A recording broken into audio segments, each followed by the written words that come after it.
Bien, chers frères et sœurs, chers amis, bonjour. Très heureux de partager ce culte avec vous ce matin et de pouvoir ouvrir l'Écriture ensemble. Nous allons le faire dans le psaume 81. Tout à l'heure, après la prédication, nous laisserons quelques minutes à notre sœur Annie Kirissin, qui a passé quelques mois en métropole et voulant aussi rendre grâce à Dieu devant vous tous pour ce que le Seigneur a fait pour elle, et vous donnera quelques mots de témoignage. Mais nous allons d'abord ouvrir l'Écriture dans ce psaume 81 et nous allons partager ensemble quelques pensées sur l'épreuve de Mériba. Nous avons partagé un message sur le creuset et j'aimerais approfondir ce thème à travers ce récit et puis deux autres récits de l'Ancien Testament que nous allons ouvrir dans un instant ensemble. Psaume 81, qui est un psaume d'Asaph, chef des chantres, sur la Gittite. Il est dit ceci: « Chantez avec allégresse à Dieu notre force, poussez des cris de joie vers le Dieu de Jacob. Entonnez des cantiques, faites résonner le tambourin, la harpe mélodieuse et le luth.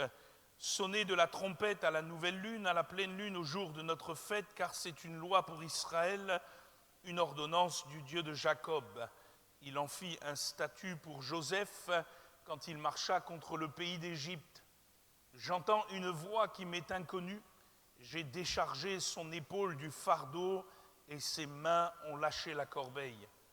Tu as crié dans la détresse et je t'ai délivré. Je t'ai répondu dans la retraite du tonnerre, je t'ai éprouvé près des eaux de Mériba. Écoute mon peuple et je t'avertirai, Israël, puisses-tu m'écouter, qu'il n'y ait au milieu de toi point de dieu étranger. Ne te prosterne pas devant des dieux étrangers. Je suis l'Éternel ton Dieu, qui t'ai fait monter du pays d'Égypte. Ouvre ta bouche et je la remplirai. Mais mon peuple n'a point écouté ma voix, Israël ne m'a point obéi. Alors je les ai livrés au penchant de leur cœur et ils ont suivi leurs propres conseils. Oh, si mon peuple m'écoutait, si Israël marchait dans mes voies, en un instant je confondrai leurs ennemis, je tournerai ma main contre leurs adversaires. Ceux qui haïssent l'Éternel le flatteraient et le bonheur d'Israël durerait toujours. Je le nourrirai du meilleur froment et je le rassasierai du miel du rocher. Amen.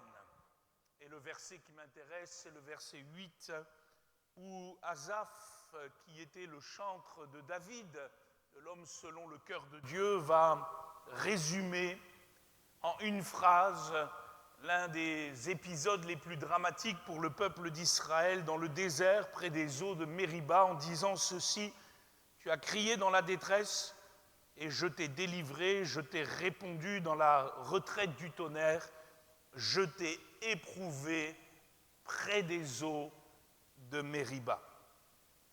Et nous nous souvenons que Asaph va composer ce cantique en rappelant cette épreuve de Mériba plusieurs siècles après son avènement, le moment où ces choses sont arrivées.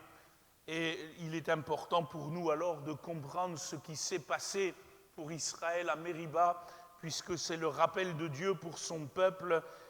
Que s'est-il passé pour que le Saint-Esprit désire que Asaph, le grave dans la parole de Dieu, nous le transmette à nous aujourd'hui, plusieurs millénaires plus tard? Que s'est-il passé à Mériba? Que devons-nous comprendre à Mériba? Que le Seigneur fait à Mériba? Et c'est l'objet de notre message ce matin. Et pour que nous puissions bien comprendre ces choses, nous allons relire aussi dans l'Exode au chapitre 17 et au verset 1er, l'un des deux textes du Pentateuque, des 5 premiers livres, où il est question des eaux de Mériba. Il est dit ceci dans Exode 17, verset 1er. Toute l'assemblée des enfants d'Israël partit du désert de Sin selon les marches que l'Éternel leur avait ordonnées. Et ils campèrent à Réphidim, où le peuple ne trouva point d'eau à boire. Alors le peuple chercha querelle à Moïse. Ils dirent: donnez-nous de l'eau à boire. Moïse leur répondit: pourquoi me cherchez-vous querelle? Pourquoi tentez-vous l'Éternel ? Le peuple était là, pressé par la soif, et murmurait contre Moïse. Il disait, pourquoi nous as-tu fait monter hors d'Égypte pour me faire mourir de soif avec mes enfants et mes troupeaux ? Moïse cria à l'Éternel en disant, que ferai-je à ce peuple ? Encore un peu et ils me lapideront. L'Éternel dit à Moïse, passe devant le peuple et prends avec toi des anciens d'Israël. Prends aussi dans ta main ta verge avec laquelle tu as frappé le fleuve et marche. Voici, je me tiendrai devant toi sur le rocher d'Horeb. Tu frapperas le rocher et il en sortira de l'eau et le peuple boira. Et Moïse fit ainsi aux yeux des enfants d'Israël. Il donna à ce lieu le nom de Massa et Mériba, parce que les enfants d'Israël avaient contesté et parce qu'ils avaient tenté l'Éternel en disant, l'Éternel est-il au milieu de nous ou n'y est-il pas ? Amen. Et il y a un deuxième texte dans le livre des Nombres, cette fois-ci, au chapitre 20, qui parle aussi d'une épreuve près des eaux de Mériba. Et il dit ceci, Nombre 20, verset 1er. Toute l'assemblée des enfants d'Israël arriva dans le désert de Tsin le premier mois et le peuple s'arrêta à Kadès. C'est là que mourut Marie, Myriam, et qu'elle fut enterrée. Il n'y avait point d'eau pour l'assemblée et l'on se souleva contre Moïse et Aaron. Le peuple chercha querelle à Moïse. Ils dirent, qu'avons-nous expiré quand nos frères expirèrent devant l'Éternel ?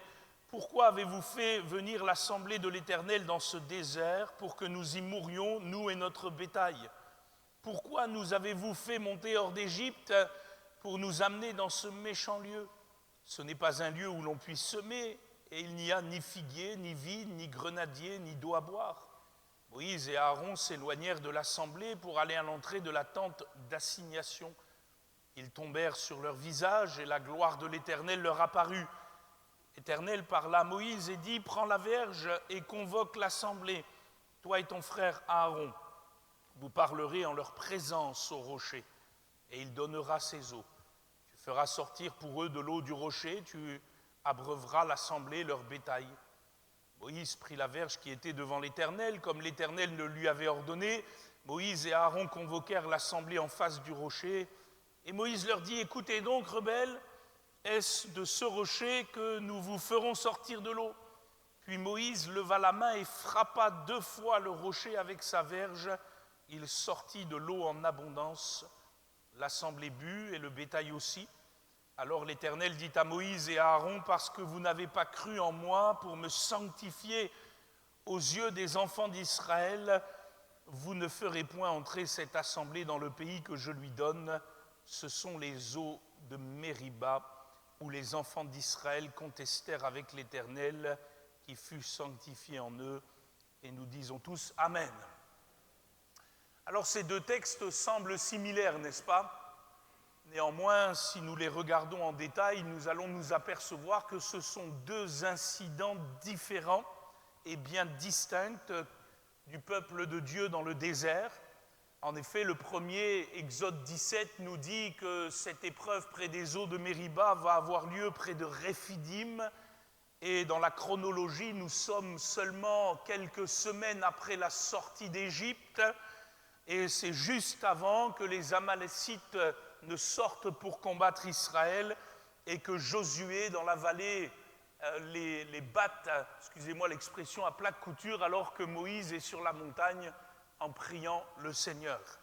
Tandis que le deuxième, Nombre 20, et il ne faut pas le confondre, il n'a pas lieu à Réphidim, il a lieu à Kadès Barnéa, qui est tout près de la frontière du pays promis. Au moment où Myriam va mourir, nous l'avons lu, et nous sommes peu de temps avant l'entrée dans le pays promis. En réalité, il y a 40 ans qui séparent ces 2 épisodes.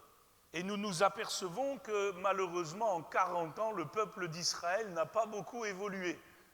Il est toujours contestataire, il est toujours en train de chercher querelle avec Moïse. Et dans le premier épisode, nous l'avons vu et nous l'avons lu, Moïse va être appelé par Dieu à frapper le rocher d'Horeb pour qu'il en sorte de l'eau en abondance, et Moïse va obéir. Et il va y avoir ce grand miracle pour le peuple. Dans le deuxième texte, il y a une petite subtilité. Moïse n'est pas appelé à frapper le rocher, mais à parler au rocher d'Horeb. Et malheureusement, Moïse et Aaron s'emportent, et dans une querelle profonde avec le peuple d'Israël, au lieu de parler au rocher, il va le frapper 2 fois. Certes, Dieu va faire sortir de l'eau en abondance pour son peuple, parce que Dieu est un Dieu de grâce et Dieu est un Dieu de bénédiction, mais néanmoins Moïse ne va pas sanctifier le nom de l'Éternel devant le peuple, et cela va le priver d'entrer dans le royaume promis, dans la terre promise, dans le pays de Canaan. Et ces 2 récits, conjointement, sont appelés tous les 2 l'épreuve de Mériba. Mériba qui signifie littéralement lieu de querelle, lieu de dispute. Et dans le premier texte est joint un autre nom, Massa. Massa qui signifie lieu de jugement, lieu d'épreuve. Et comme si quelque part, dans les lieux de querelle, il y a aussi un lieu d'épreuve pour nos vies.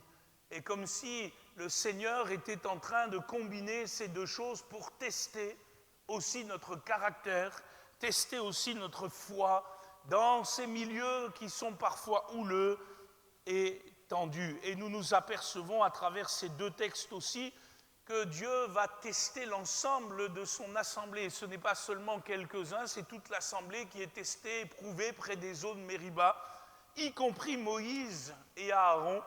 Et nous nous apercevons que malheureusement, au sein de l'épreuve, de la contestation, de la frustration, de la querelle, qu'il n'y en a pas un, même pas Moïse, qui va réussir à relever le défi. Alors certes, nous pourrions toutes et tous trouver quelques excuses atténuantes pour le comportement un peu rude de Moïse. Ça faisait quand même 40 ans qu'il conduisait ce peuple à la nuque raide, mais néanmoins, devant Dieu, rien n'a justifié une telle attitude.